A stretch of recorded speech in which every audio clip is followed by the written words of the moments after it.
ஊருக்கு வந்த சர்க்கஸ் குழுவினர் வந்து கூடாரங்களை அமைச்சிட்டு இருப்பாங்க. ஒரு தந்தையும் பையனும் சர்க்கஸ் வேடிக்கை பார்க்க வந்தவங்க அதை சுற்றி சுற்றி பார்த்துட்டு இருப்பாங்க. அதில் உள்ள சிங்கம், புலி இதெல்லாம் அந்த கூண்டுக்குள்ளே இருக்கிறதெல்லாம் வேடிக்கை அந்த பையன் பார்த்துட்டே வருவான். ஒரு இடத்துக்கு வந்ததும் ஒரு யானையை வந்து ஒரு சின்ன கயிற்றால் கட்டியிருப்பாங்க. அந்த ஒரு யானை குட்டியை வந்து பெரிய இரும்பு சங்கிலியால் கட்டி வச்சுருப்பாங்க.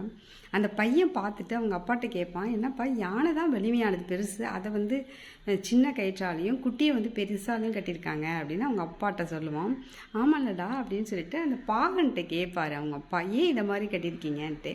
அதுக்கு அந்த பாகன் சொல்லுவார், இல்லை இந்த பெரிய யானை குட்டியாக வரும் பொழுதும் இதை நாங்கள் பெரிய சங்கிலியால் தான் கட்டியிருந்தோம். ஏன்னா அது தப்பிச்சு போகிறதுக்காக அது நிறைய முயற்சி செஞ்சிட்டே இருக்கும் ரொம்ப, அதனால் அதில் கட்டியிருந்தோம். அது நாளடைவில் அது முயற்சியே செய்யலை, இனிமேல் அது தப்பிக்காது, அதனால் அது சின்ன கயிற்றால் கட்டிட்டோம்.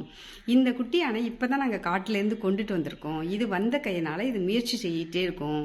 அது வந்து சின்ன கயிற்றால் கட்டினா தப்பிச்சு போயிடும், அதனால் அதுக்கு பெரிய சங்கிலியால் நாங்கள் கட்டி வச்சுருக்கோம் அப்படின்னு சொல்லுவார். இப்படி தாங்க நாம் முயற்சியை கைவிட்டோம்னா நாம் ஒரு வட்டத்துக்குள்ளேயே இருந்துடுவோம் அப்படிங்கிறதுக்கு இந்த உதாரணங்க இந்த கதை. நாம் எந்த காலமானாலும் முயற்சி செய்தோம்னா அதுக்கு நம்மளுக்கு அதுலேருந்து ஒரு பலன் கிடைக்கும் அப்படிங்கிறது இந்த கதை அழகாக சொல்லுது. இந்த கதை உங்களுக்கும் பிடிச்சிருக்கும்னு நினைக்கிறேன். நன்றி, வணக்கம்.